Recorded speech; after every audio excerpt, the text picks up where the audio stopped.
Welcome back, guys, to episode 2 of season 2 of Degens Dragons. We are going to be kicking it off here, but first, before we get into the gameplay and the recap, I want to go ahead and thank the sponsor of this episode, CoolStuffInc.com. Thank you guys so much for sponsoring us. Make sure you guys use code DGEN at checkout for 5% off any order, including Magic, D&D, board games, or any of your other nerdy needs. All right, let's go ahead and start with a short recap of where we left off from last episode. Ruben, you want to take it away? Sure. Well, when last we left our heroes, they had kind of just met each other, except for, of course, Jen and Airball, who knew each other from the previous season. They had come into the middle of some chaos, and trying to figure out exactly what happened in that chaos, they all eventually convened at the offices of Obnixilis, better known in the streets of New Capenna as the Adversary. Obnixilis has some history with Jen, as Jen is a agent enforcer, let's say. The rest of them had not had as many relations directly with Obnixilis, but they were brought together by the Jumpers, the Plane Jumpers, sort of a ragtag B team of almost planeswalkers who are able to take care of problems that perhaps the mainline planeswalkers aren't able to take care of.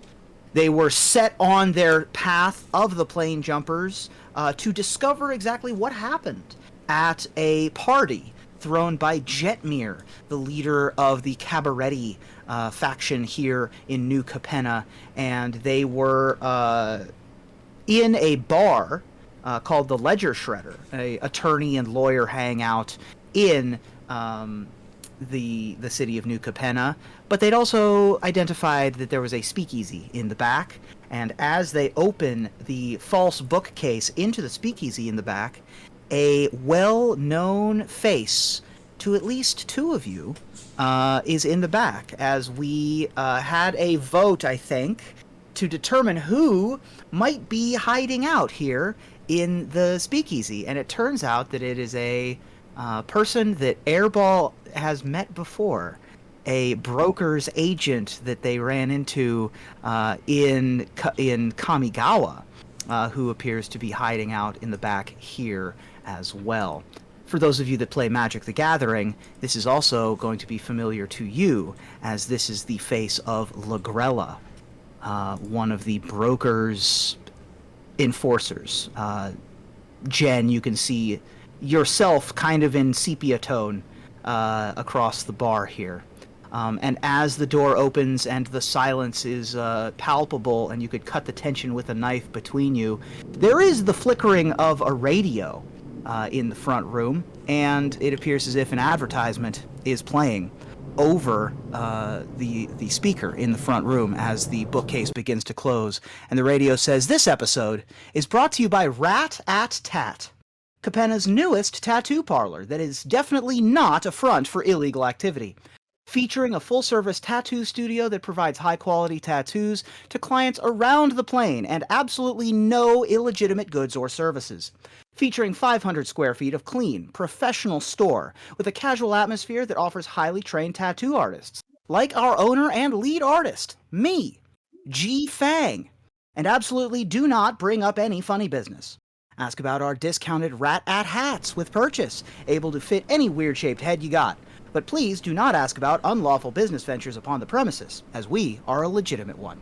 Located in the bright, sunny, and beautiful Botanical Plaza just below Park Heights, and tell them G-Fang sent you, unless you're going to bring up stuff that's illegal." Well done. Well done.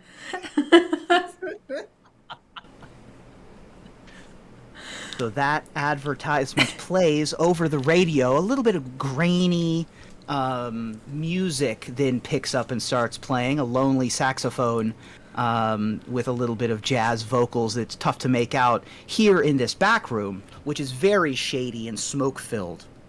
There appears to be a few characters in this room. A well-dressed ogre appears to be the bartender here. Dark maroon skin, well-trimmed hair that is slicked back, big barrel chest, and a couple of thinner characters that look a little bit gaunt and a little bit sickly, but they have a unnatural presence in their eyes. And then stirring a drink with a swizzle stick is this woman that you recognize. As last you saw her, you were on a different plane of existence. Before I make any interaction, I just want to say, anybody else notice Nemo and Dory chilling in the back of this photo? Like, Where? in the back of the aquarium, there's just a clownfish and a whatever fish. Oh my god. It's a There little is.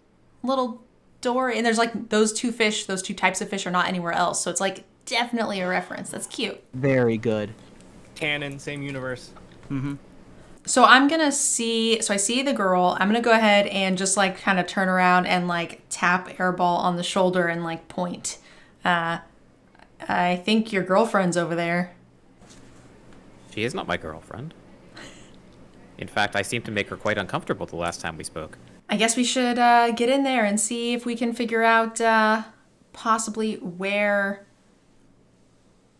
Xander might keep his hidden stuff. Because we're sort of in Xander's territory now, and we're looking for anything that... any hint that we might know where a secret hideout is, where he might keep his loot or storage safety box, something like that. So let's go in the back and see if we can find anybody high up with Xander's crew. So has she noticed us? Yeah, I mean, as the secret entrance opens, all eyes turn to the false bookcase. The two, Jen would recognize these as vampires. These two thin, gaunt people sort of lean away from Lagrella. It looked like they were having a conversation, and they move away towards the end of the bar. Lagrella remains in front of her drink and grins slightly as she measures you up and down. And the ogre bartender gives you a nice nod and tosses a towel over his shoulder. Awesome. I'm going to just head up to the bar and order a drink, sort of seem as inconspicuous as possible. What can I get you, lady? What would, this is a hangout for vampires, so... Well, I mean, we have all kinds of drinks. You don't necessarily have to drink the vampire stuff. I was thinking out loud to myself what I should order. I wasn't talking to the bartender. I didn't realize that was internal monologue. Love it. Clot toddy. A glot toddy, gotcha. All right. And he, starts reaching up at high shelves and grabbing drinks and starts mixing that for you. Nice. I'll just have a whiskey neat, please. Easy enough. Pulls a nice unlabeled brown bottle off of a middle shelf, and a nice 3 fingers of whiskey are set in front of you. And Lagrella looks askance at you as you order just a straight booze, but doesn't make any noise. While this is going on, Gustav is going to lean in to Airball and just lower his voice and say, don't worry, we will help you with your girlfriend. I'm great with the ladies, so I can be your, how you say, fiend man? I am truly grateful for any assistance you can provide. I believe I am experiencing what humans call sexual tension. God, no. Yep. I mean, smooth jazz is playing. It is dimly lit. It's got those nice incandescent bulbs in the lanterns that have just a few beads on them. The vibes here are pretty good for a film noir. If anyone can help me get some tail, it's probably Gustav. Oh my God. Airball and Gustav, you guys should go talk to her and see if you can get any information. Yes, right. Information, of course. All right. So I've got my drink, and we're gonna walk up, and I'm going to feign a trip and spill a little bit of my drink on her. Okay. Make a performance check for me. Oh boy, that's a 10. Okay. Is that with your modifier? That is with the modifier. I rolled a 4. Great. Okay. Listen, 10 is usually... This is not rocket science. This is not brain surgery you're trying. All you're trying to do is feign a trip, and you've reached double digits. This is not a hard thing to do. And so you are able, having done a number of pratfalls in your day, to slip a little bit and catch yourself on a bar stool after spilling just a little bit on this woman's dress of whatever order you happened to have gotten. It seems as if she's already been quite spilled upon this evening, covered in other drinks or perhaps some rainwater from the streets. Tough to tell. She may have been involved in the fracas that happened earlier at the cabaret party, which is unsurprising, given the blast radius of that event. But she looks at you and she says, "Wow, that's quite rude." I'm so sorry. You see, I've maybe had a bit too much to drink. I'm the clumsy one, and of course, my friend here is the handsome, coordinated one. I'm so sorry. Here, let me get something to clean this up with, and then I'm going to push Airball up a little uncomfortably close while I turn to get something, and I will say a little too loudly, "Okay, I got you in. Now this is your chance."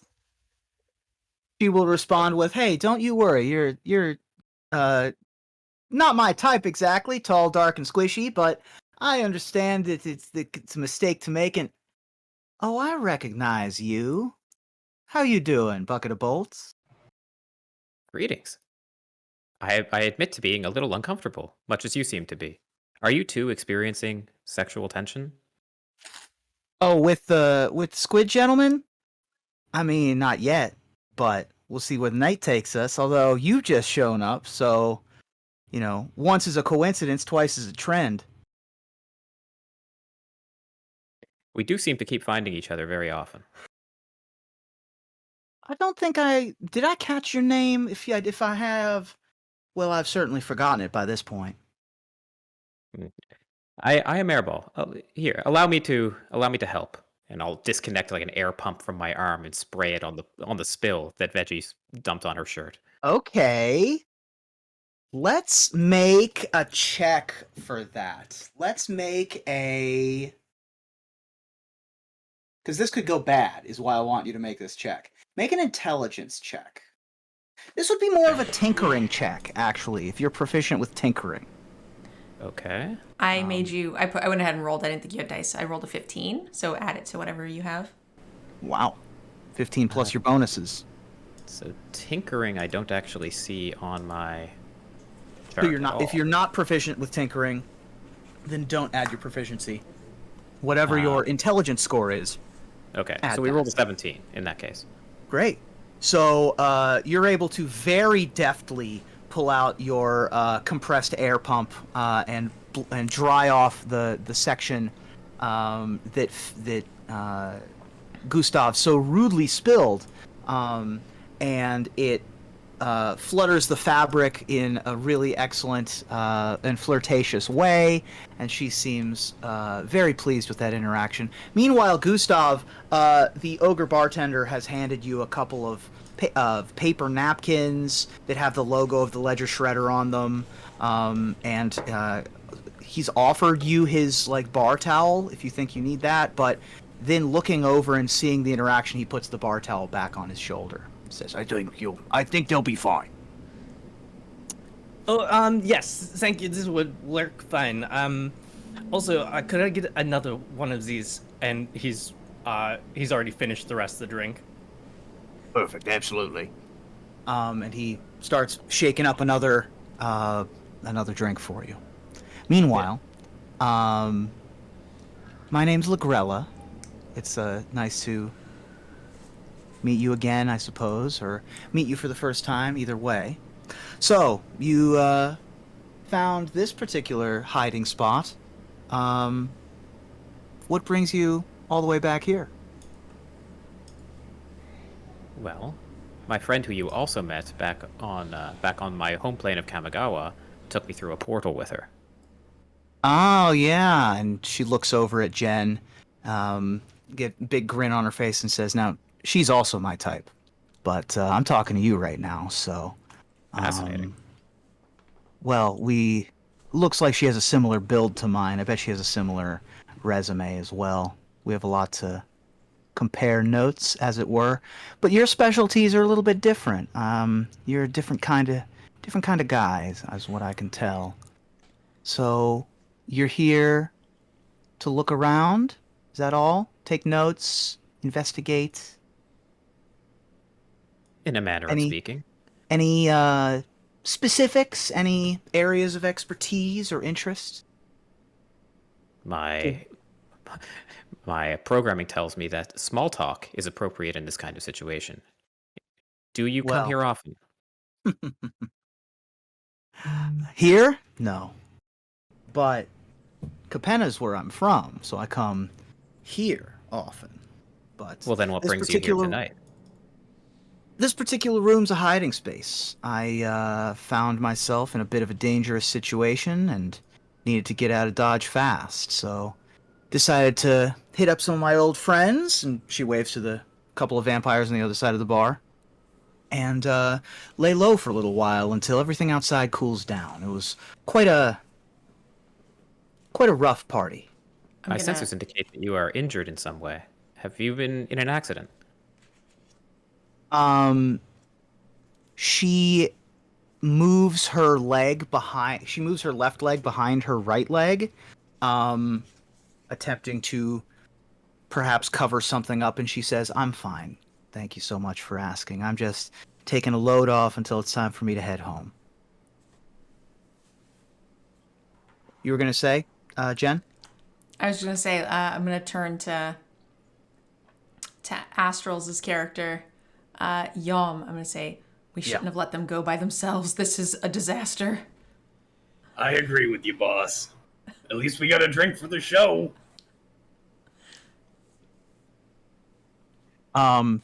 The bartender looks at Yom and says, "Hey, do I recognize you from somewheres?"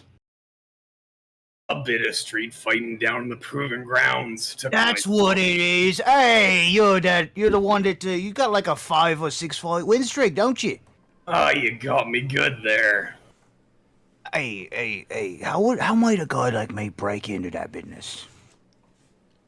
I'll have my people talk to your people. Look for a little fella named Archie. Can't go wrong. Archie. All right, I'll keep that out. All right. Hey, I appreciate it. Have Archie come by here, and ask for me. Hey, will do. Put her there. All right. And he'll punch your fist, and it's a good solid punch. You know, for an untrained fighter, probably a good starting point. Lagrella is sort of mindlessly swirling what remains of her drink in her hand, and is sort of looking around the room at this foursome of newcomers that have sort of spread out to disparate portions of the room, and she says, "What are you here to do? Is this like a strike force? Are you trying to capture me? What's the deal?" My only goal is to capture your heart. Okay, that was cute. I really liked that. But seriously, all of this is setting off a lot of alarm bells, and I think you're adorable. That was very well done. But I'm not in a good mind space for this. maybe when things are a little bit less violent around town, that can work out. But you know what? Give me your hand.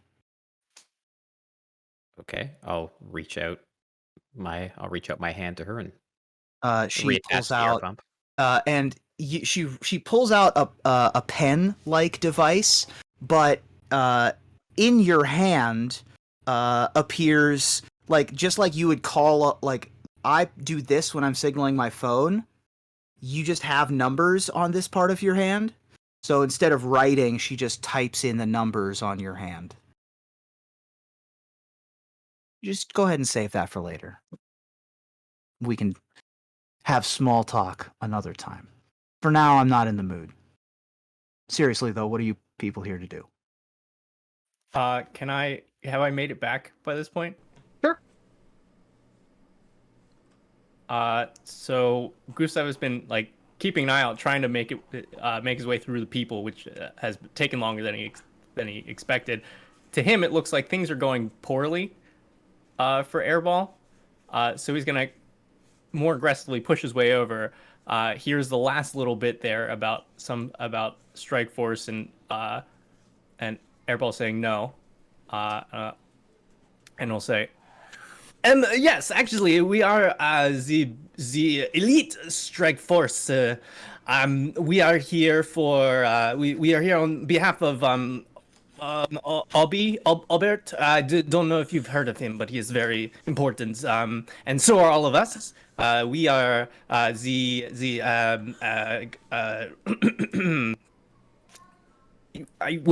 said too much, but I'm sure he's filled you in on this. We are very important. This is a big secret. I rolled a roll there. She doesn't recognize the name Abby or Aubert. And she says, I'm not familiar with anybody of that name, but there's a number of people in this town that I'm unaware of, and a number of events that are going on that I'm unaware of as well. If you're an elite strike force, and you've shown up mere, I would say, maybe an hour after many of this town's most important figures have been attacked, perhaps the bar isn't the best place to be. Am I within earshot of all of this? Oh, for sure. It's a quiet 5 by 15 foot speakeasy. There's very little room, maybe 20 feet long, but you can barely put two people past each other if they're trying to get past the bar. So we came to this bar looking for, so this is Xander's area, but this girl is with the brokers, right? Correct. The bartender and the two vampires who are hanging out here look like they are members of the Maestros. They've got the clean-cut white shirts, black suspenders, black slacks, but it looks like she is hiding out here, and she is in party gear.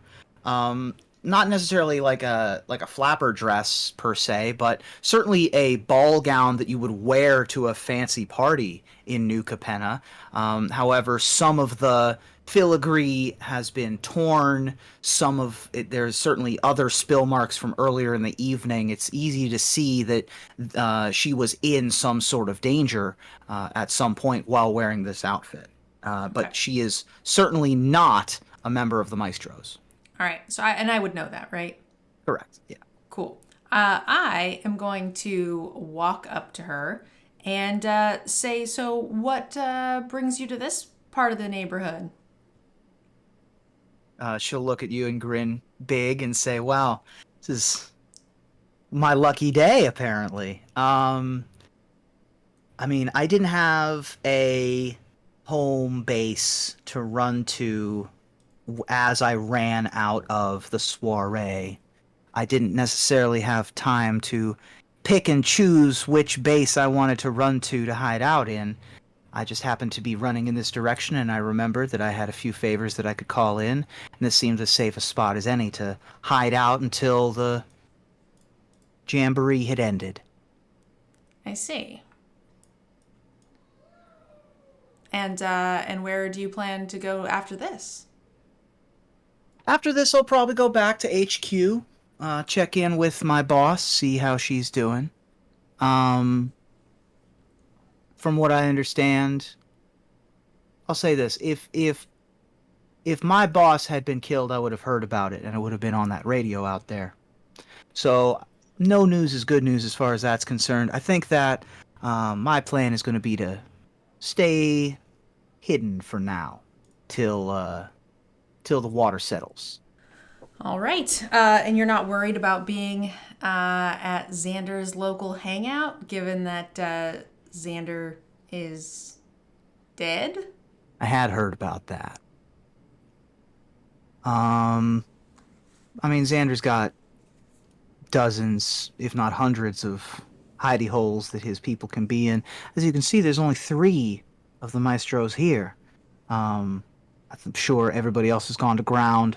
They're hiding in their places that they go to when it gets too hot outside. This just happens to be where I am. I'm not concerned necessarily specifically, because nobody in this room is a hot target. Unless y'all are keeping a secret from me. Well, it depends. I mean, you don't think the maestros might look for some revenge? Do they know who took out their leader? Could have been someone from the brokers. I suppose it could have been. However, I was within eyeshot of Jetmir and Ginny Fay and Kit Kanto when the proverbial shit hit the fan. And so I'm pretty clean. There's no way that they would think that I did it, particularly the fact that I got hit so hard just as everything started popping off. So I'm not worried for my safety. And if it was the brokers that did this, which certainly they're capable, but they didn't tell me about it. All right. Well, we are actually looking for some of the maestros higher ups. Do you any idea who would be in charge now that Xander is not in the picture? Well, I wouldn't know much about the internal politics of the maestros, but maybe my friends at the end of the bar would be able to help you on that front. All right. Thank you so much. Of course. And your compatriot has my number if he decides not to use it. I will keep that in mind. I will call you, maybe. All right. Yum. The people at the end of the bar, the bartender knew who Yam was from the fighting. I'm wondering if like this area or this bar is like really into fighting. Maybe Yam could go talk to them. Be more than happy to, boss. I'll take the advice from Jen and work my way over carrying the big beer and just kind of stretch it out behind the end where the 2 maestros are at and say, "How's the night going?" Wow, you're a weird-looking dude, aren't you? Well, How's they it don't going? call me pretty for nothing. All right, that's nice. So what's your name, buddy? Yum. One of the pit Yum. fighters there. All right. Nice to meet you, Yam. Nice to meet you. What can I call you, friend? You can call me friend for now. I like that. How about you put her there? He'll like see your fist and like shake it. Like, Yeah, nice to meet you. So what brings you all the way up here? This is I a tell weird ya. spot for a brawler. Well, weird is what just happens in the day in the life. You know, one day it's pit and fighting, other days it's having good architecture. Some nights it's a quiet night down the river, helping someone with a new pair of shoes. And, well, tonight it's trying to find out some helpful information. My boss behind me there was wondering if she could have a private word. I'm going to lean in real close in that, if you know what I mean. think I know what you mean. You're not.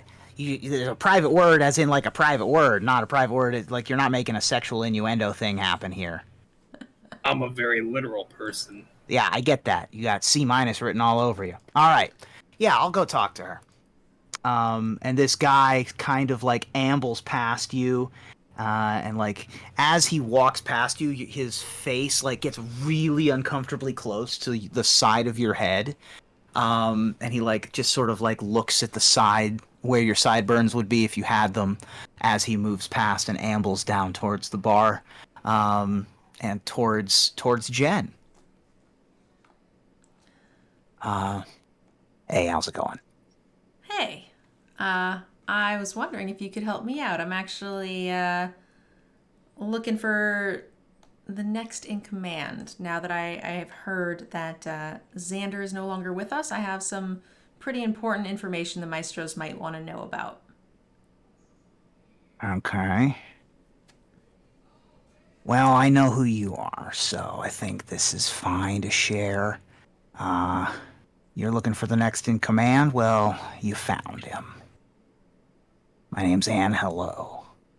It's nice to meet you. Break, is that a character I'm supposed to know? Angelo? What card is this? This is Angelo the Painter. He is a vampire that takes over for Lord Xander after Lord Xander bites the dust. He is the new leader of the Maestros. Really? Like in the actual In story? canon. Yep. Wow, learn something new every day.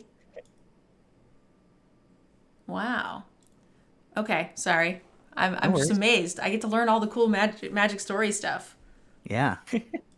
I try to make this I'm trying to make this educational. It's edutainment is what this is. Love it. All right, well, now you got to stay in theme. You got to seduce him. Seduce him. Yeah. Oh my gosh. It's a private word. So you said you know who I am. So you know, I'm just wondering, now that you are next in command, you are now in charge of the Maestros. How important is it that you stay in that position? Interesting. I mean, if Lord Xander goes away, somebody rises up to take his place. If I go away, somebody rises up to take my place, right? Like, it's not gonna ruin everything if I go away. It Personally, would ruin things for you. Personally, I would much rather be above the ground rather than 6 feet below it. But Yeah. in the grand scheme of things, the Maestros are still in one piece, I think. It's a little bit nebulous because I'm kind of stuck here for right now. There may be a power play on the main office before all is said and done, but, R.I.P. to Xander, but I'm built different. Okay. Well, maybe we can work together. Maybe I can help you out with that power play for control of the Maestros. My boss is looking for something that Xander had, and if maybe you can help me out with that, we can ensure that you get to keep your spot. So you're saying your boss doesn't want to be in charge of the Maestros?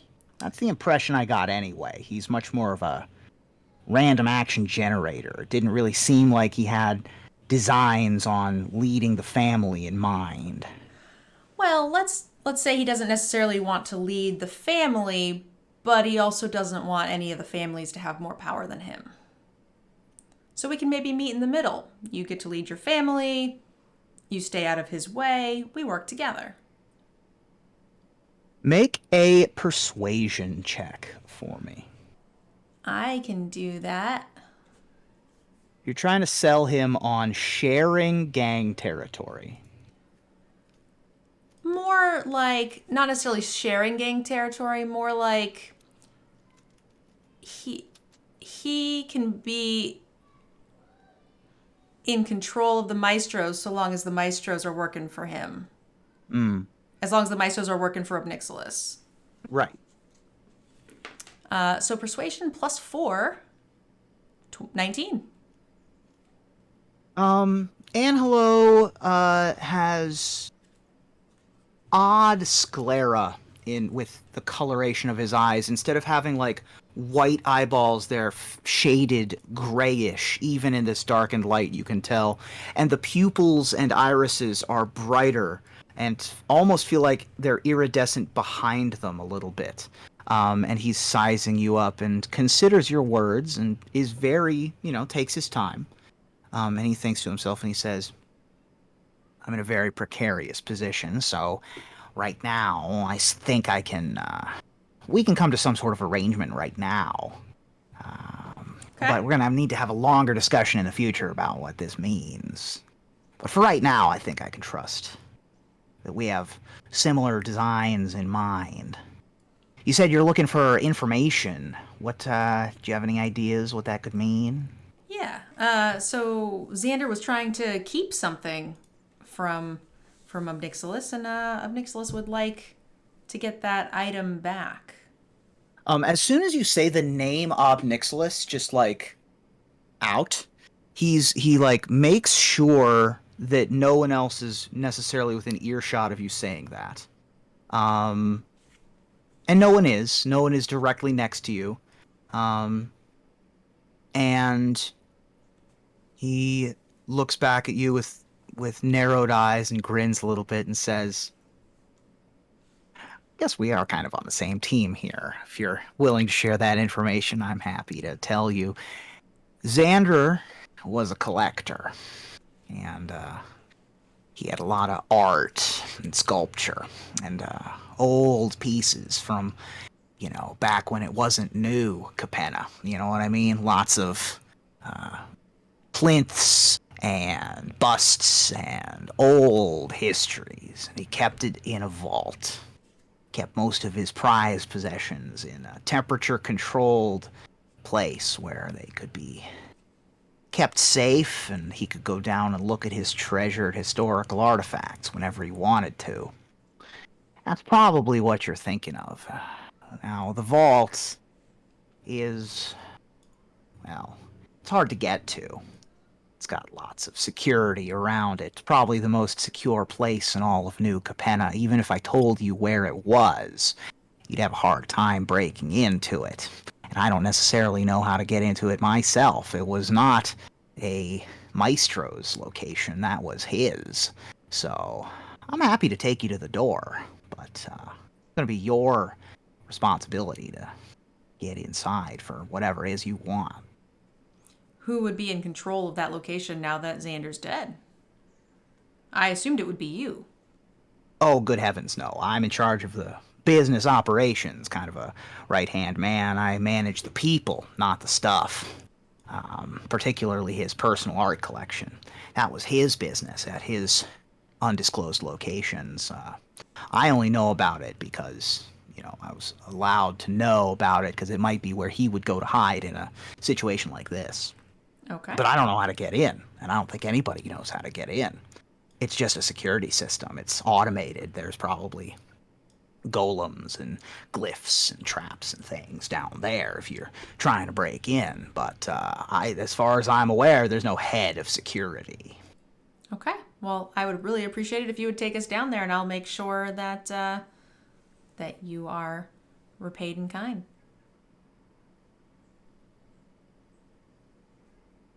I don't really want to go right now. You see, it's still kind of hot outside. People tried to kill a lot of us all at the same time, and you can't be sure that they aren't still trying to get me. In fact, it's a little weird that you, Jen, you were gone for like a month longer even. And then you show up the night of one of the most serious and dangerous attacks this city's ever seen on the elite people at the top of the food chain, and suddenly you find me here and are asking about leadership of the maestros. Now listen, I understand that you're not necessarily grasping for my sheriff's badge here, but you gotta admit, it's a little weird, the timing. It's not super weird. My boss made a play and got Xander. So if we were trying to get you, as you can see, we're already here. You are already got. So if we wanted you dead, we would just kill you here. So you can take us to this location with my protection and my thanks, and I'll ensure that you get to keep your spot as head of the Maestros. That sounds fair enough to me. Deal may change in the future, but we can sneak out the back. Your whole party want to come along, or just you and me? I think we're all going. It sounds like there might be some obstacles down there, and I'm definitely going to need some help. You guys still okay to come? I hear there's some good stuff down there. You got it, boss. Okay. Is Veggie just like talking to the fish behind the like? Sure. Tentacles against the glass. Hi, friends. Yeah. Hey man, how's it going? Good to see you walking around out there, man. That's enough of the fish scene. Well, I am a talking fish. Yeah, man. Well, you're a talking fish too. We're not so different, you and I. I've had maybe too much to drink. I should go. I should go out of here. All right, man. Get home safe, okay? I love the voices. So you can sneak out the back with Angelo, who, as he moves, he almost becomes the shadows that as he moves silently and swiftly. And you move quickly and quietly across New Capenna, away from the activity of Jetmir's garden where the attack took place. You move not necessarily all the way down into the Chaldea, but certainly underneath the surface, and you come to a sewer vein that could have been an abandoned train track or a unused sewer, but it is a tunnel of some kind, maybe about 10 feet in diameter, poorly lit. There are skittering somethings happening in the darkness as you move through, and he takes you through a maze of twists and turns and furthers and downs, and eventually you get to what looks like a vault door, circular and enormous, and that's where you are. All right. This is the location. No other entrances. This is as far as I've gone. I don't really have much else for you. All right. Well, I'll be true to my word. I appreciate you taking us here, and I'll make sure Nicholas knows that you're good where you're at. All right. We can have that conversation later. For now, this is all you need. I'm going to make sure I don't die tonight. Nobody's looking for you. At least not from us. You kids have fun. And he fades into the shadows. Bye, friend. I thought that was the guy we were supposed to kill. He says a little extra loudly. Like, don't worry, I'm just kidding. Make a perception check, Gustav. Oh boy. Do it. Okay. You asked Plus for it. 3. Oh, Come on, natural one. yeah, that's a 17. Damn. You hear just a breathy chuckle from somewhere in the sewer system as you say that. That was a very good, Joker-esque voice. I think it's the first time we've had that one. I tried. I thought that fit this picture. Pretty good. I liked it. All right, good. All right.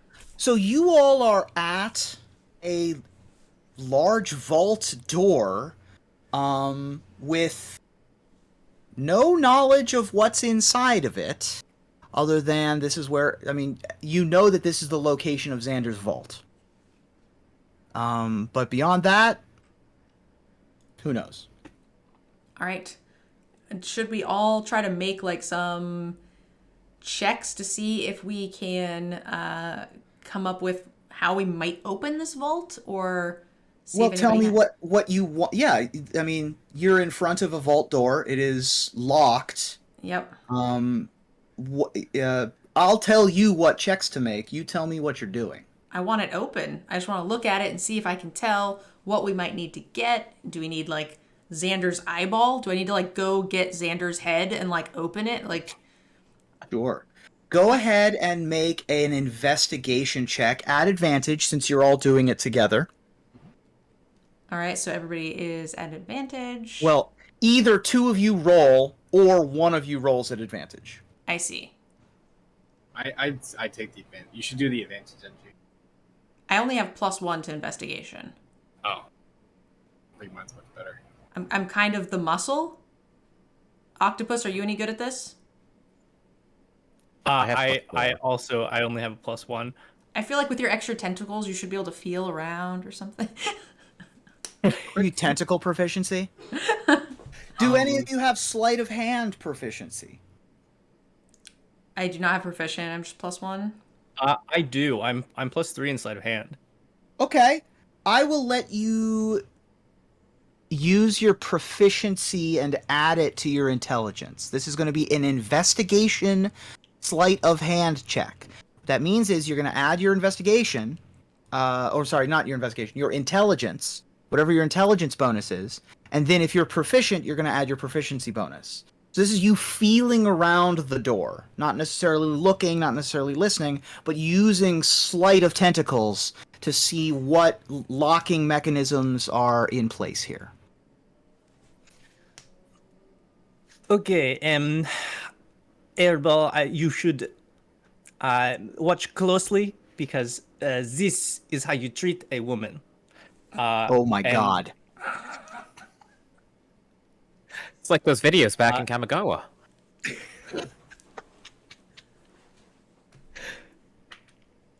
Ooh, all right, that's still not great. Okay, that's a 10. Okay, with a 10, you can tell that this door is state-of-the-art security. This is a safe door that is beyond anything you've seen in Obscura hands. It is the top-of-the-line security. With a 10, you do see a central wheel that can be spun when the door is unlocked. You cannot identify how the door lock mechanism works. Okay. So, I'm assuming you report back saying you couldn't quite figure out how to treat a woman. You couldn't quite figure out how to please a woman. Couldn't find the keyhole. Airball, can you tap into the new Capenna data system technology crap and tell me where the nearest locksmith is? Maybe we need to go shake down some locksmiths, get some information. Yes, I took the opportunity to upgrade Relp when we first entered the plane. Let's see. Relp. Is there a locksmith nearby? Wow, you updated Relps. So this is Relp 2.0? 2.0 Capenna version. Capenna version. Relp, who was a very pleasant Shiba when you left Kamigawa, is a French bulldog. As you summon the spectral image of your intelligence, like Alexa style artificial intelligence, and he looks at you and goes, "Rello, what would you like?" Greetings, Relp. We are looking for a locksmith. Is there one nearby? Hey, give me a second here. And he will begin to look through the options, people to look up, while I do the same.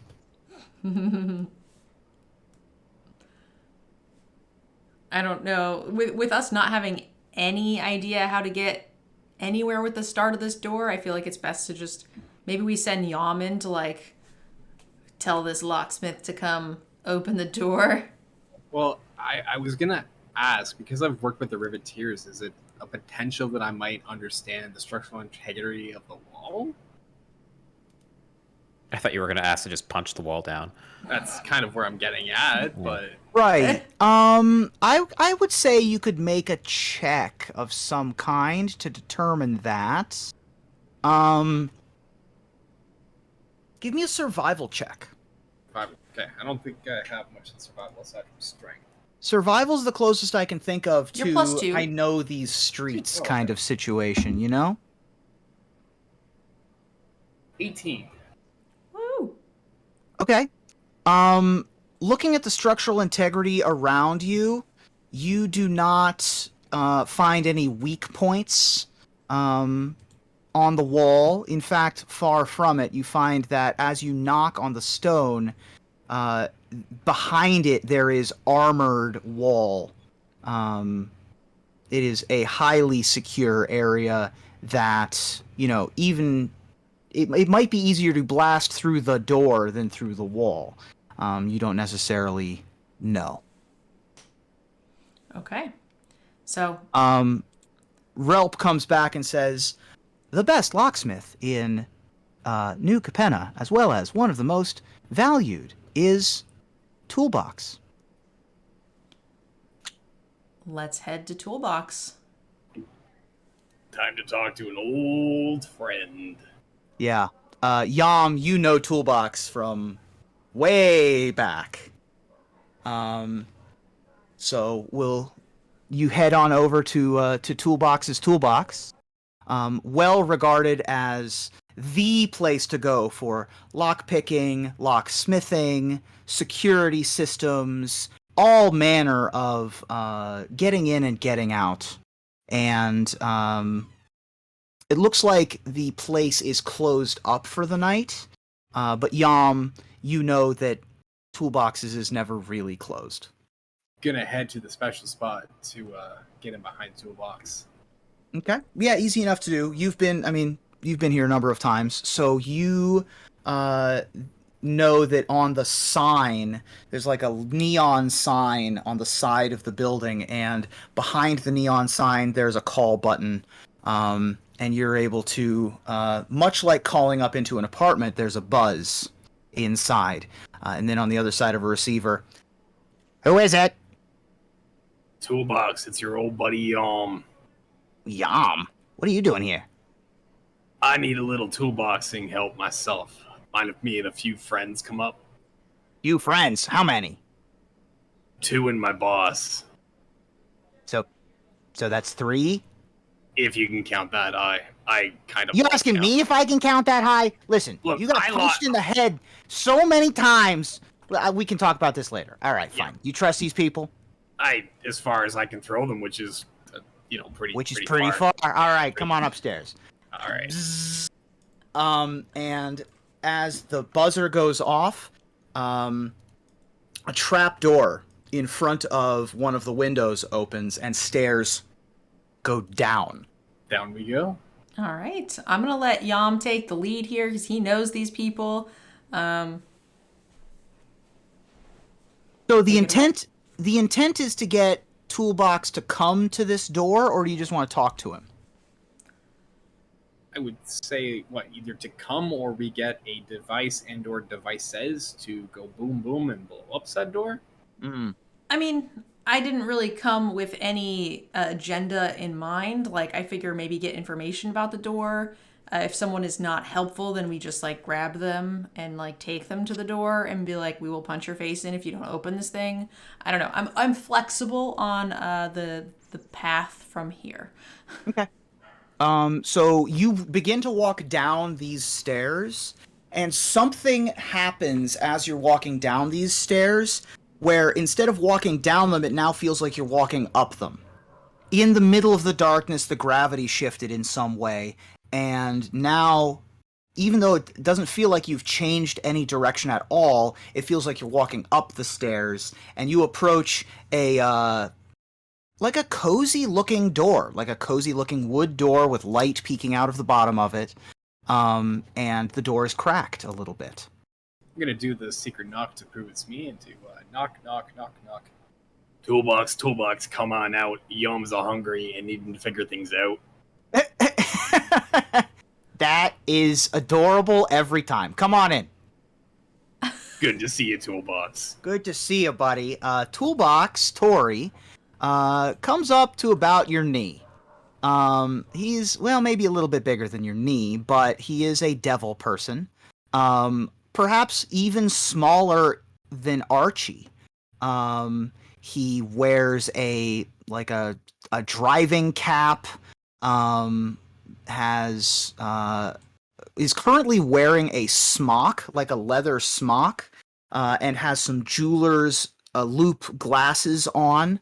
And he welcomes you in. The room that you walk into is festooned with keys, and locks, and, you know, buckets of iron filings. There's a small forge off to one side, and it looks like he's doing some jewelry making, or some sort of key in a ring situation.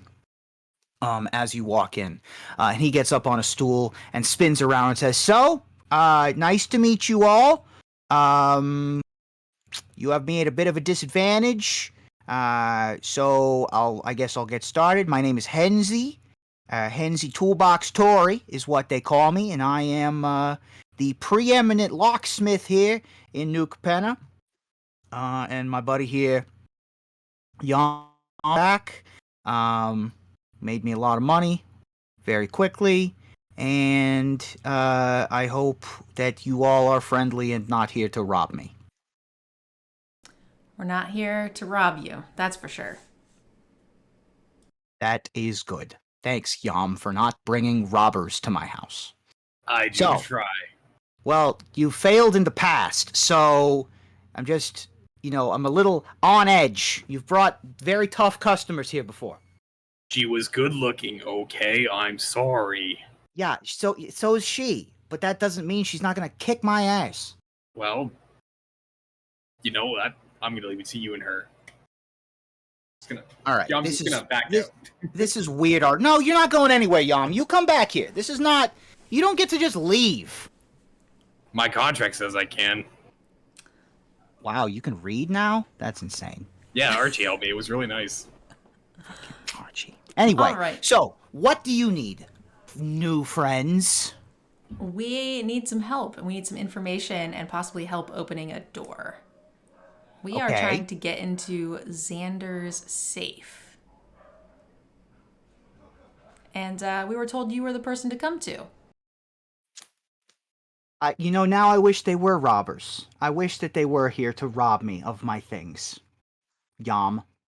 You want me to break into Xander, Lord Xander, the leader, former leader of the Maestros, into his safe, into his vault, the most highly protected, most technologically advanced, and magically defended location in all of New Capenna? How much money you got? The fact that it was Lord Xander's doesn't really matter. He's gone. So, there's not going to be any trouble that's going to come of it. Well, yeah, I guess that's true. I guess the repercussions for breaking in are not in place anymore. That is a good point. However, the security is still there. Just because Lord Xander dies doesn't mean that the 23-pin lock isn't going to still be upon the door. It doesn't mean that there isn't still going to be the thickest walls and most dangerous glyphs that sentient minds have ever seen aren't going to be inside of this vault. However, I do like a challenge. So, how much money you got? I don't have a lot on me, but I have a pretty powerful boss that would be more than happy to compensate you. Promises. I don't need promises. I need money. How much money? I asked you first. How much money you got? On me, I have like 200 gold. But I think having Obnixilis on your side is much better. I feel like you can come up with at least a favor or two that Obnixilis can help you out with.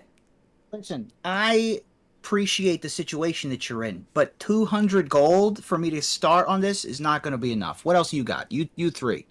Hey, Henzi. Old buddy. Yeah. What if Yam puts in his next 3 big wins over to your side? What if we help you get in past all the other obstacles and you can take some stuff out of Xander's vault? Why don't you join us as a team? Yam, make a persuasion check at advantage with the backup from Jen there. 8, 11. That was with advantage? Yeah. And all the additions? Yeah, I only have like a 3 big wins, huh? 3 big wins. Didn't you just have a big win tonight? I did. Do you want all the earnings from tonight as the first? I want all? I want all. Yes, please. I promised all 3, didn't I? Okay, let's go. I shake- thought you meant all 3 going forward. If you're counting this last one, let's see what we got. What are we working with? I got you a nice steady 600 pocket here and another 200 banked up at the safe back home. And with her 200, that's 1,000? That's 1,000. All right, I can get And started. I have these 2 season tickets for the Park Heights players, and then I let me tell you, their upcoming season you do not want to miss. You this have is season really- tickets it's to the pricey. Park Height players? Well, Amazing. How yes, did you get those? I will have them. You will have them. Well, okay. I mean, that's pretty exciting, though. I love a good theater.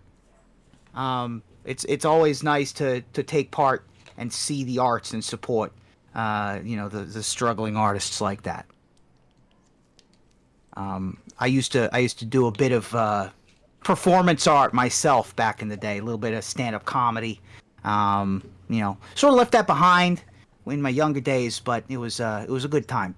But yeah, I'll take it. I'll take the 1,000 and the season tickets, and we'll work on the rest once I see all of the stuff that I need to be able to start the process of getting through the biggest, most secure vault ever. You know where it is, though. Yeah, we do. All right. Show me where it is. I'll take a look. I'll give you a time frame. We'll get to business. The time frame needs to be quick. Listen, it's lockpicking. It's a safe that's thicker than his head, right? It's gonna happen when it happens. Like you can't rush. I said you support the arts. This is my artistry. This is my art. You can't rush artistry. So I'm sorry. I'll do it as fast as I can, but it's not gonna happen overnight. All right. I start heading towards the door. Let's take them there, guys.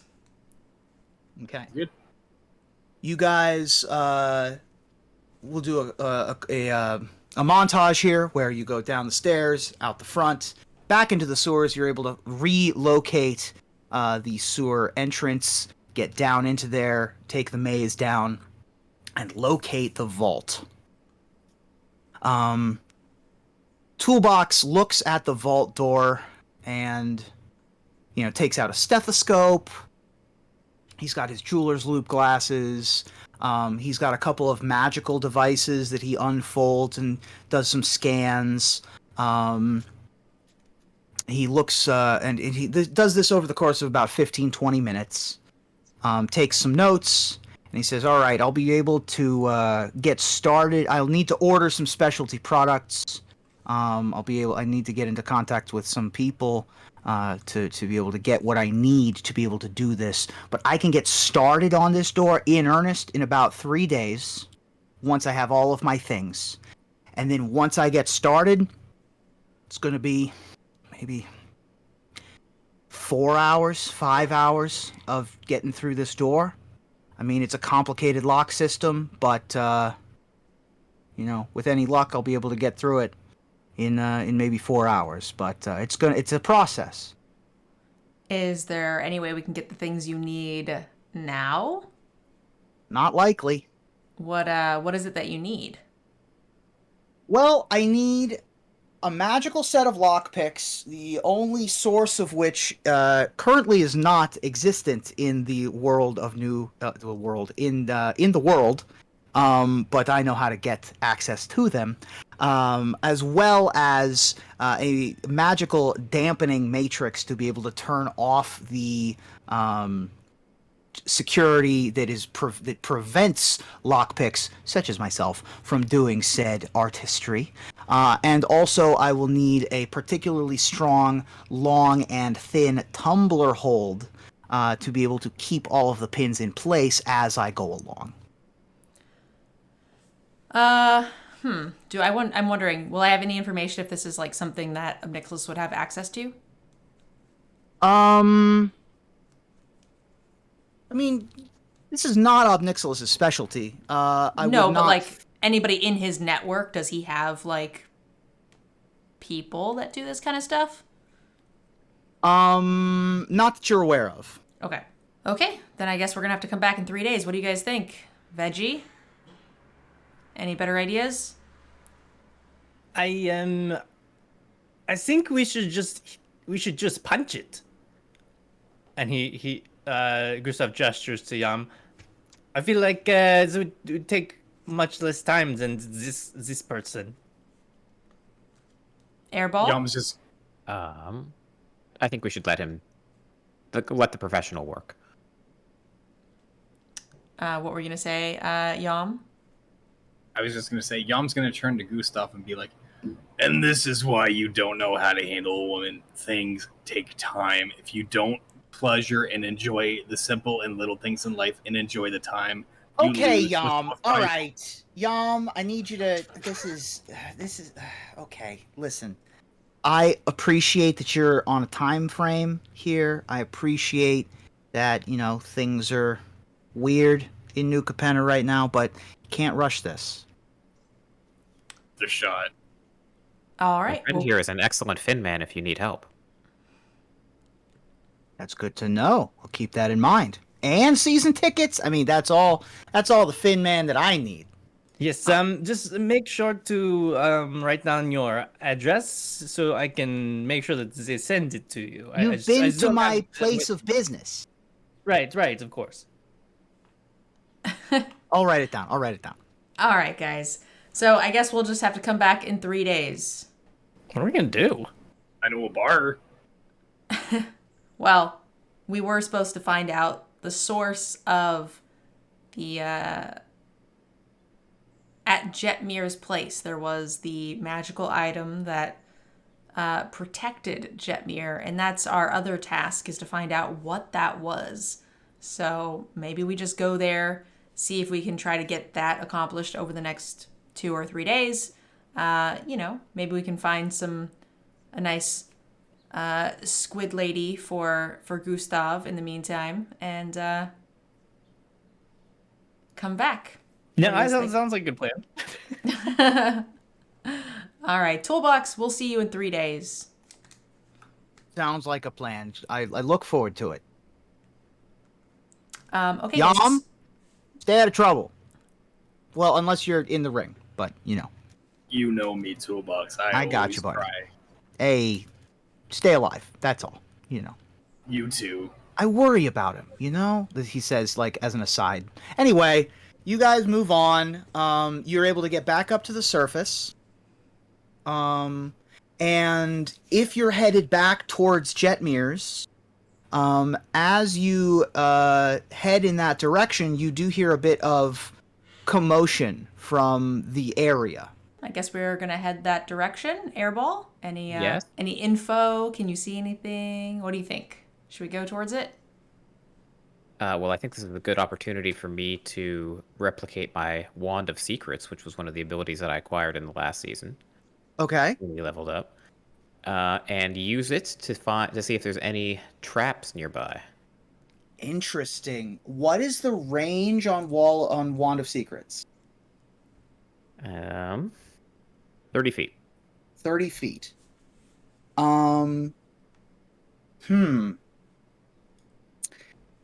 would say you don't pick up the trigger of any traps.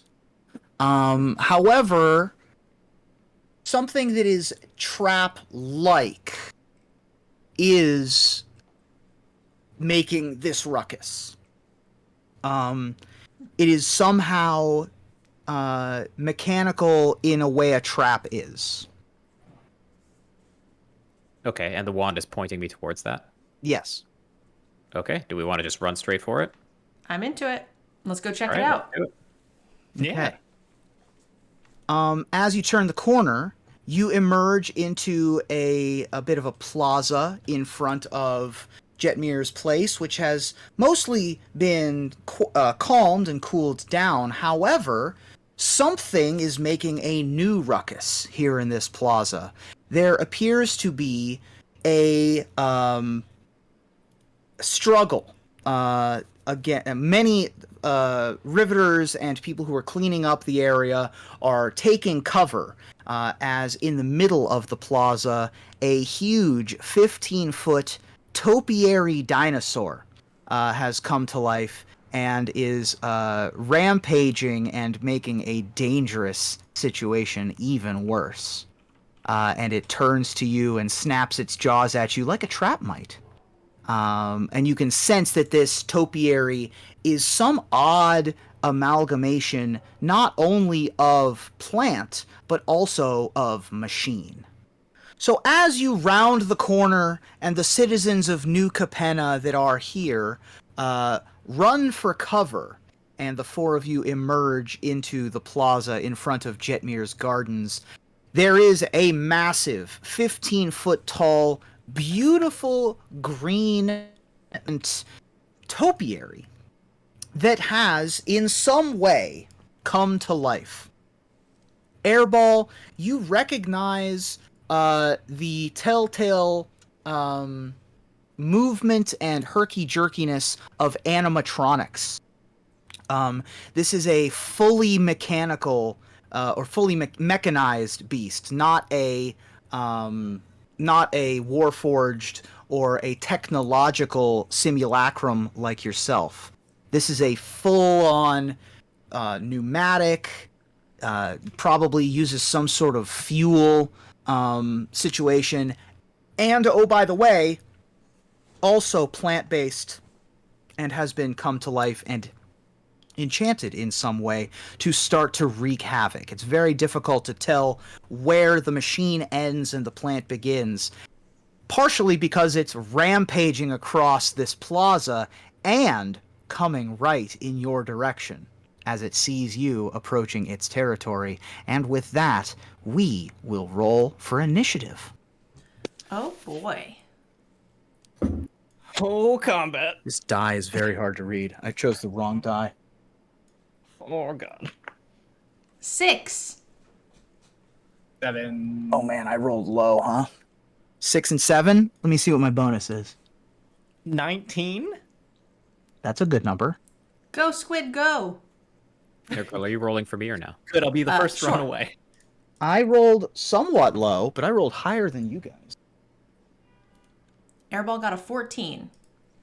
Okay, so it's 18-14. Then the Stomper will go, because it rolled an 8. Okay. So let me... It's terrible. So who rolled the 18? I had the 19. Oh, 19. And who is that? Gustav. That's Gustav. And then who rolled the 14? I did. Airball. And who rolled the 7? I did.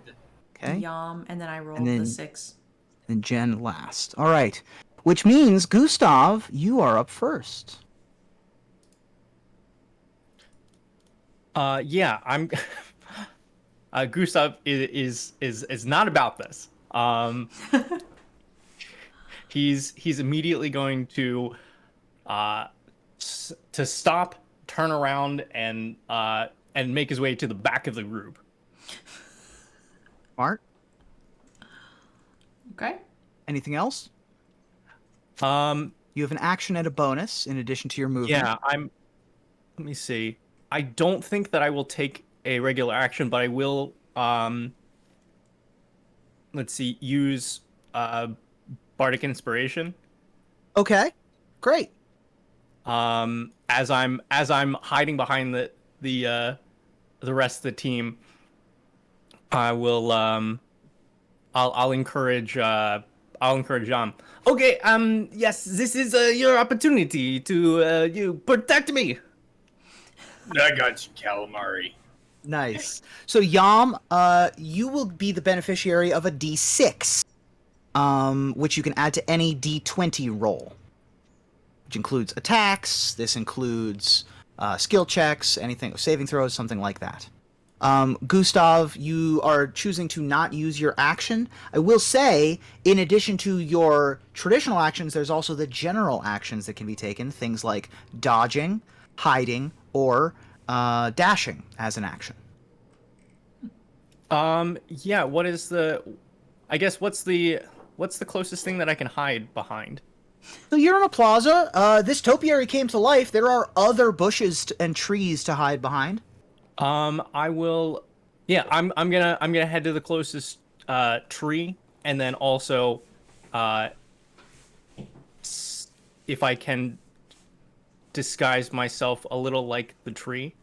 Sure, I'll give you proficiency with this roll. So give yourself a. So this will be a stealth check, and then add 2 additional to it than you normally would. Okay.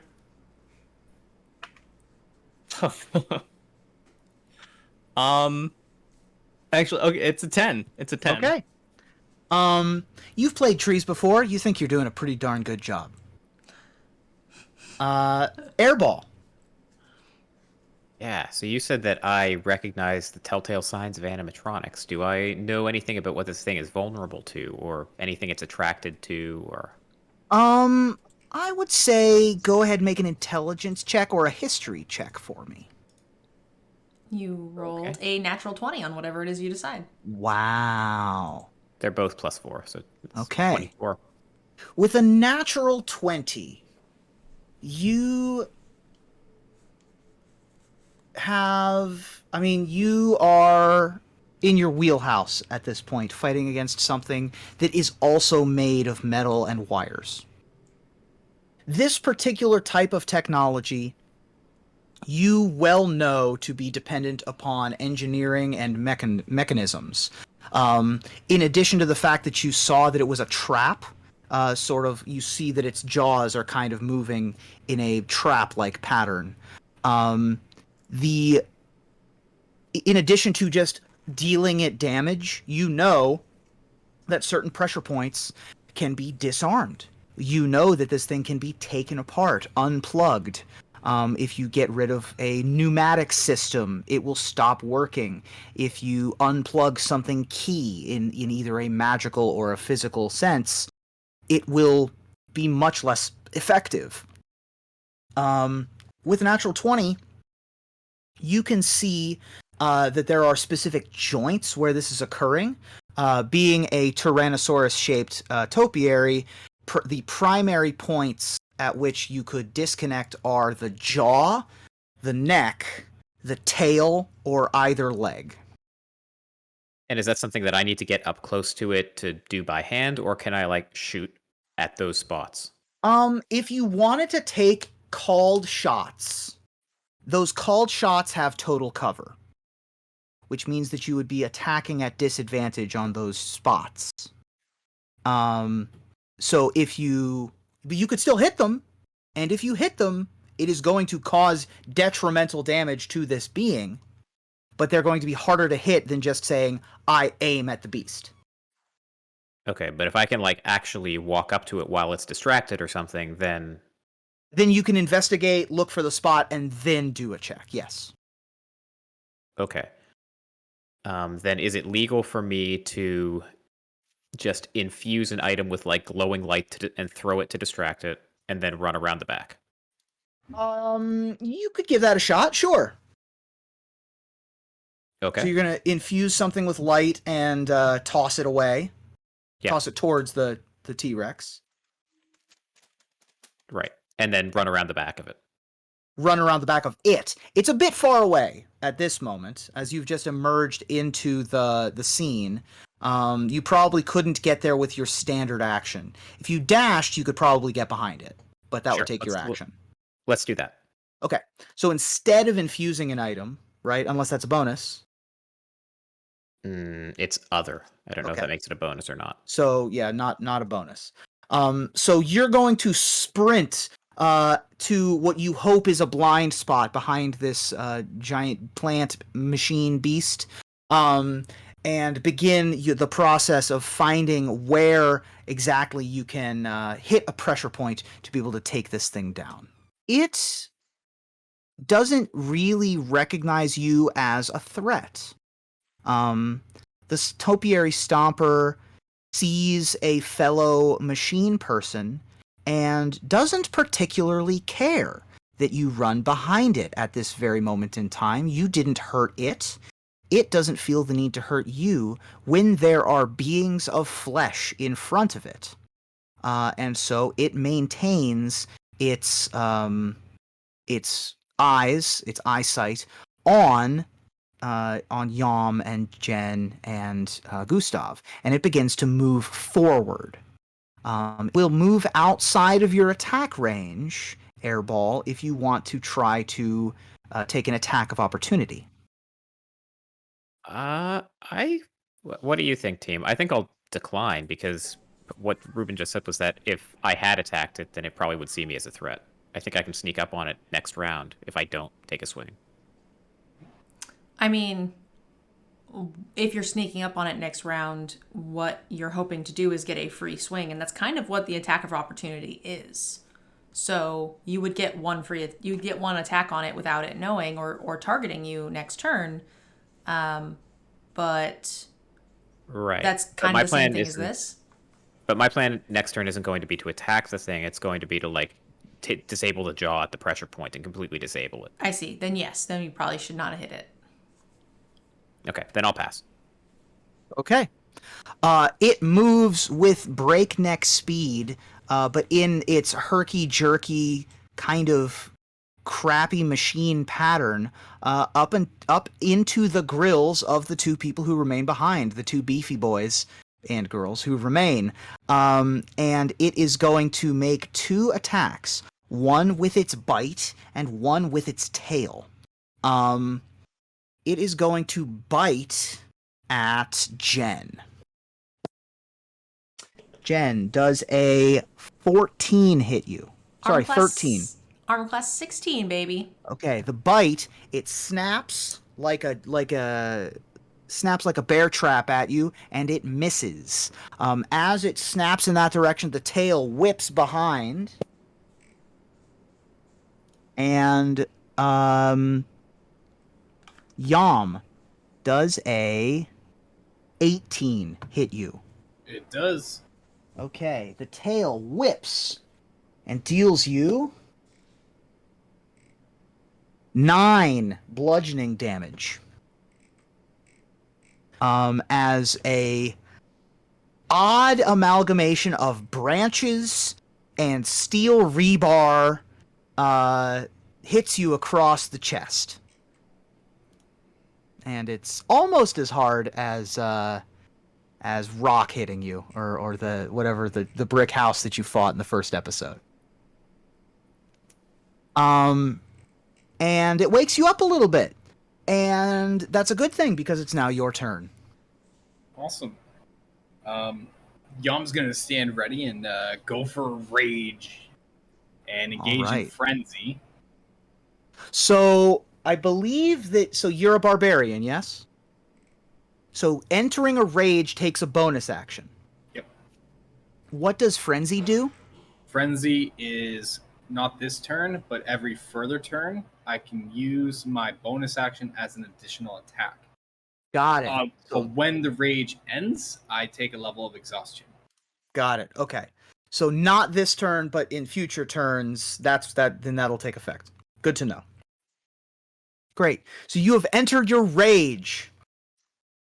I'm gonna go to swing. Do it. Yom's going and swinging. Will be 15. I have my attack. 21. 21 will hit. Awesome. All right, so we'll go to damage. I'll get a +2 on my damage roll. So it'll be a great sword. So I got 2d6 +4 plus 3, 5, 9, 11 damage. All right. You take a big hack at it.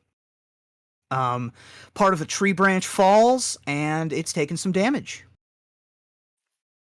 Jen, the monstrous grill is up in your face. It's a big one. So it's not a full action to take out my weapon, right? No, you are so practiced as to not even need to worry about taking out your weapon unless you're replacing it with a different weapon. Nope. I think we're just going to take it and see if we can divine... what was my big hit again? Smite? Bonus action. Yeah, I thought it was divine smite, but I didn't see it on the list. Where is it? Oh, it's under... Smite isn't itself an action. Smite is something that happens when you hit. So you would just take your regular attack, and if it hits, then you could smite, and it would cost a spell slot to do a whole heck of a ton of damage. Yes, I didn't see it on the list, but I found it. So we're gonna go ahead and go for a hit here. Great, roll for attack. Only a 15. I have +4, so okay. 15 15 total. Does hit its armor class. Yes. Big beastie, not hard to hit. Great. Okay, so let's see what the spell slot to deal 2d8 extra damage, and my current hit is two-handed is 1d10 plus 2. Right. So you're going to roll 1d10 plus 2d8 plus 2. Paladins hit hard.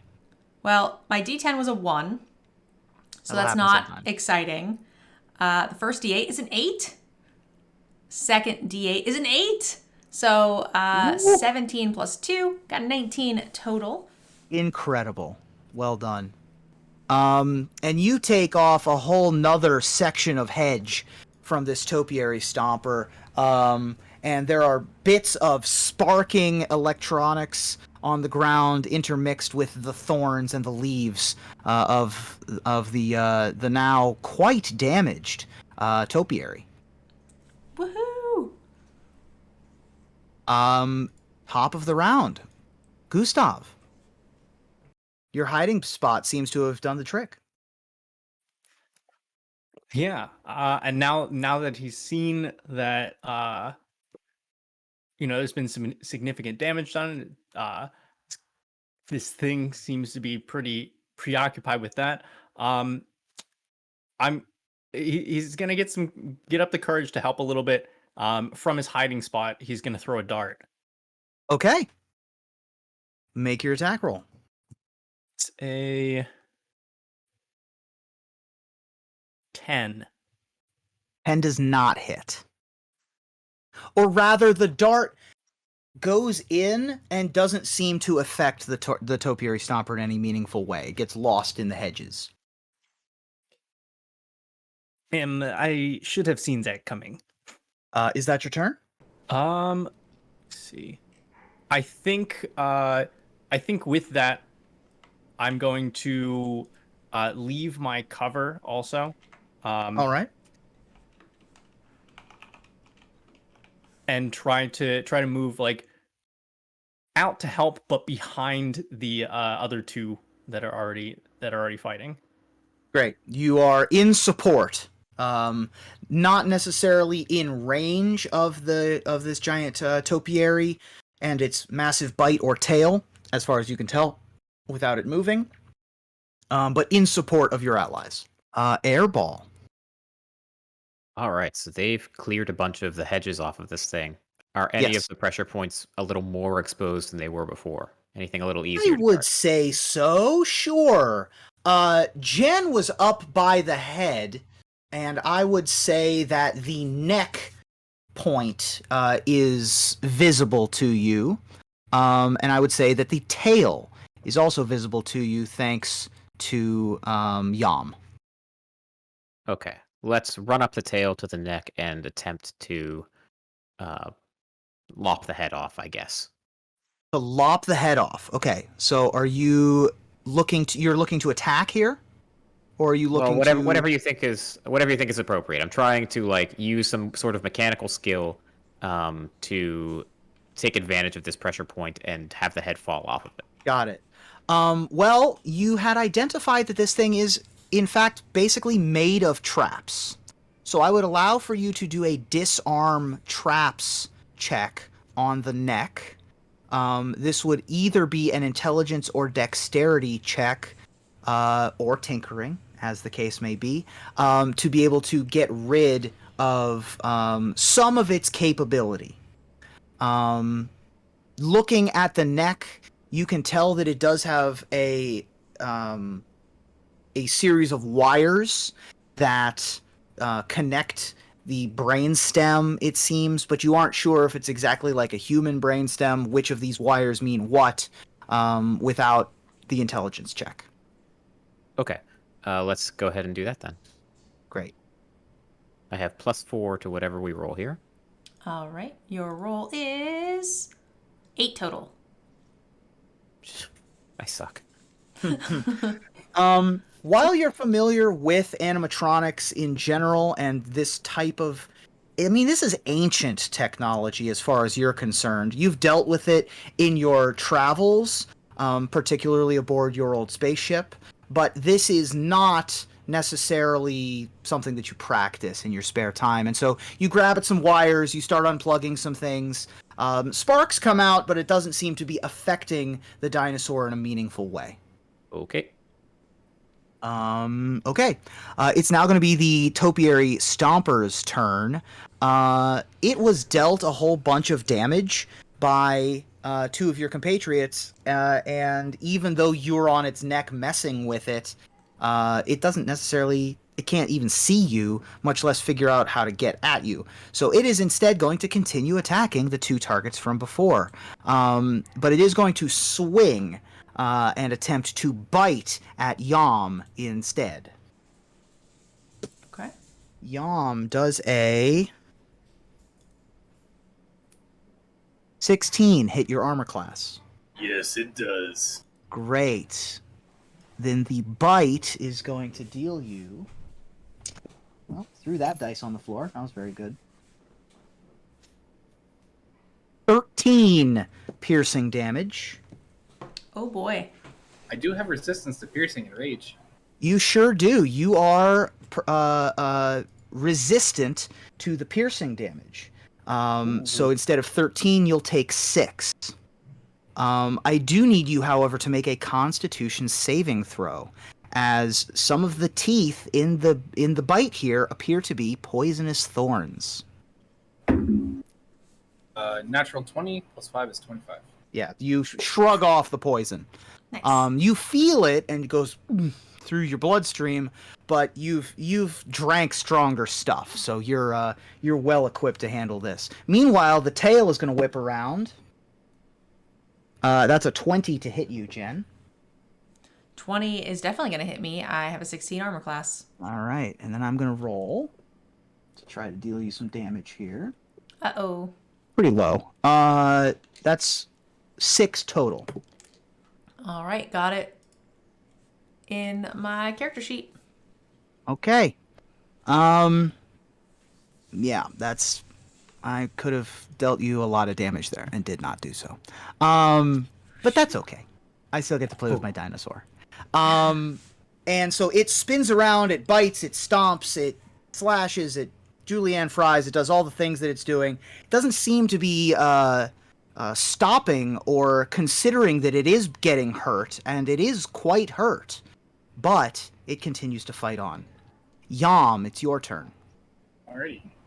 I will go to main attack.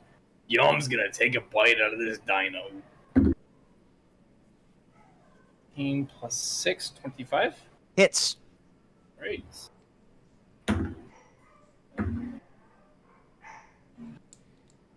17.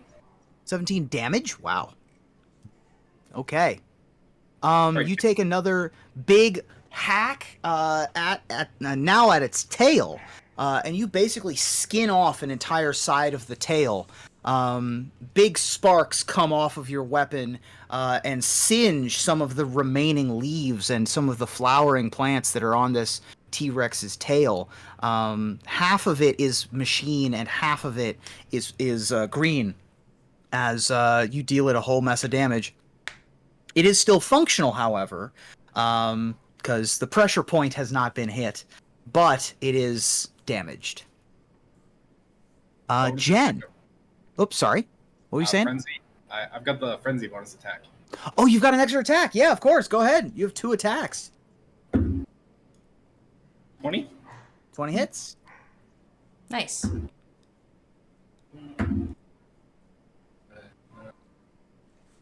11. 11 more. Let me do some math real quick. It is still alive, but looking very rough. Not for long. Probably not for long. It is. You've dealt this thing a whole mess of damage. You are denting the steel plates that are underneath of it. It appears to have a robo skeleton with the meat made of these plants, but it is holding on by a thread. And we'll go to Jen. All right, I guess I'm just gonna run it back. So it looks like Airball is trying to get around the side of it to do something. So I'm gonna try to attack it in a slightly flare-y way, so that way we distract it. So Airball has a better chance of getting it. Yeah. All right, so I'm gonna go to try to hit it, I suppose. +4. Hi. 15 again. 15 hits. All right. I have 3 of the Divine Smite. I believe you do have 3 spell slots, yeah. So you can use a spell slot to Divine Smite. Might as well. So we roll a d10. 2 8s. +2. We got 22 damage. All right. That is plenty of damage to be able to put an end to this topiary stomper. You're right up next to its face. You swing your longsword across its face, and the bottom half of its jaw falls off. The light in its eyes powers down. The magic that's holding it together sort of collapses, and like a pile of dry leaves in the fall that's been thrown, it lands in a thud on the floor. Poetic. Airball, do you need any replacement parts? Always. I don't think this dinosaur has any loot, right? Can we loot it? Well, you can look at it. All right, I'm gonna look at it. All right, roll investigation. Okay, it's gotta be something useful here. 14. Okay. You looking for anything in particular, or just looking around? Just looking around. Oh, maybe someone dropped money around it as they fled. You do not find any wallets left on the floor. Damn it. However, you look around, and with a 14, you do see that it indeed is held together at very specific pressure points that, had certain screws been unscrewed or nuts been loosened, perhaps arms or legs or the tail or the jaw may have fallen off of their own accord. This appears to have been a malfunction of some kind. This particular being was not designed to be in combat. This is not a monster intended for battle. Otherwise, it would have had things like armor, right? It would have had actual teeth. Instead, this appears to have been an animatronic. This was something intended to entertain, or at least be a part of a show of some kind. It is, of course, here in Jetmir's Gardens, so it is not beyond the possibility that this was just something of Jetmir's and his compatriots that was meant to entertain. However, in your experience, you've never heard of anything like this, never seen anything like this. And with a 14, that's what you can get. This is wholly new technology to you. Okay. I also just want to note that I still have animal bits in my other possessions from season 1. Mm-hmm. So I always loot the body, okay? Airball, I want you to make an investigation check. Me too. You rolled a 4. Plus 4.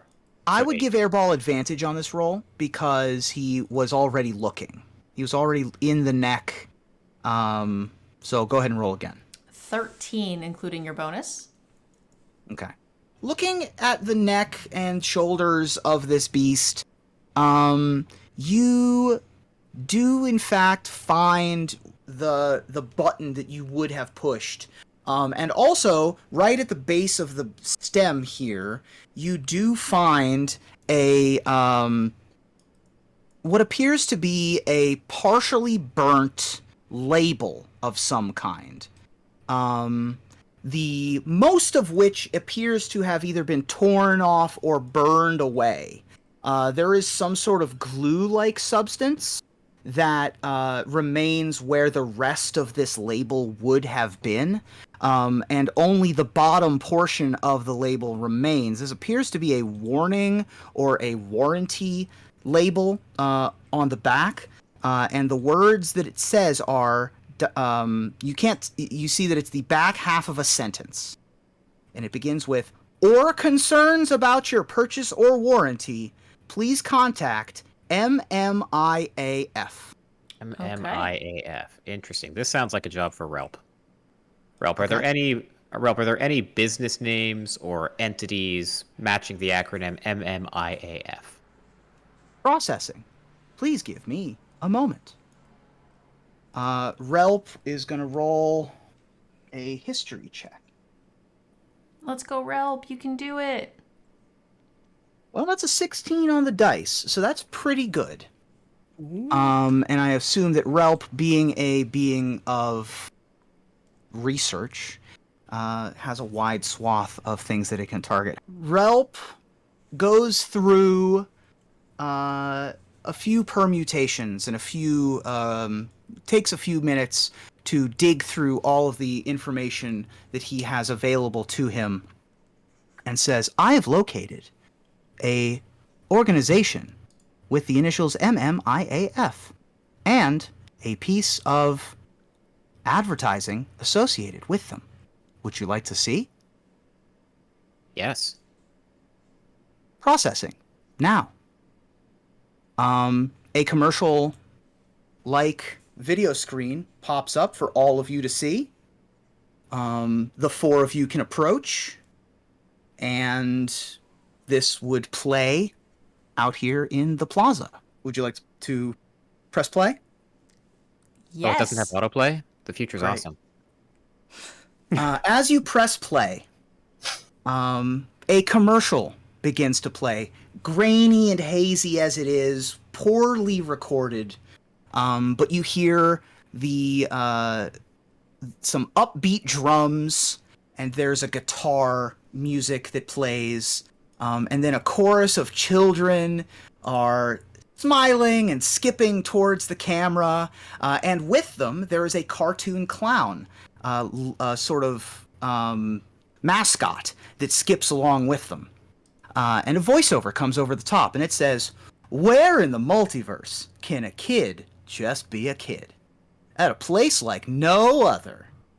The kids sing, and the voiceover and the music in the background, and they happily make their way towards a spectacular big top tent with spotlights and jugglers and all manner of performers, and the cartoon clown pulls back the curtain and beckons inside.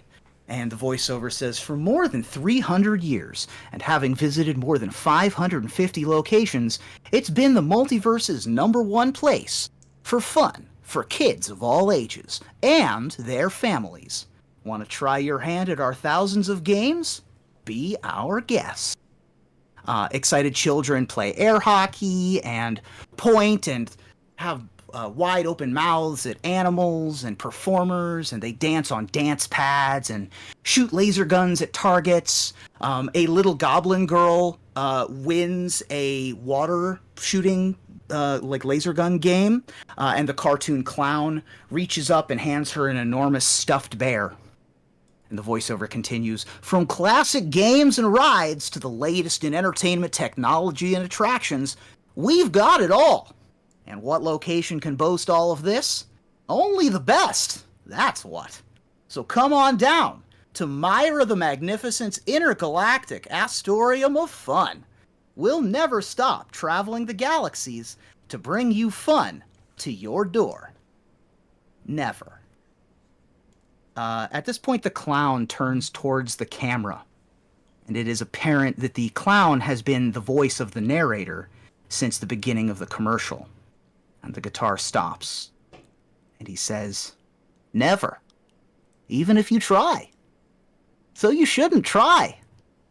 Especially you, Airball. Why would you want to stop us when you're one of us? Come on home, Airball. We'll be waiting." The voiceover and the guitar and the beat start up again. "So give in to fun, give in to adventure, and give in to Myra the Magnificent's intergalactic Astorium of Fun, coming to a plane near you very, very soon. Wink." And that's the end of the commercial. What? And I think that's where we'll call it for the episode. Oh my gosh. Wow. We're going to the Unplayed in season 3? It seems the Unplayed came to you. Okay, guys, if you want to see season 3 on the Unplayed, leave a comment. Help that algorithm. Oh my god, we're getting an Airball backstory Unplayed series. Oh my gosh, I'm into it. It chilled me when you said that. That was something. I had fun writing that. I was Yeah. really hoping we could get there this episode, because that was fun. Oh my god. I was like, it for a minute it felt like it was kind of going on and on and on, and then I realized it was the Unplayed. At first I thought it was like a cabaret circus or something. And But then- pepperoni cheese. Yeah. Yeah. And then I got excited, so that was awesome.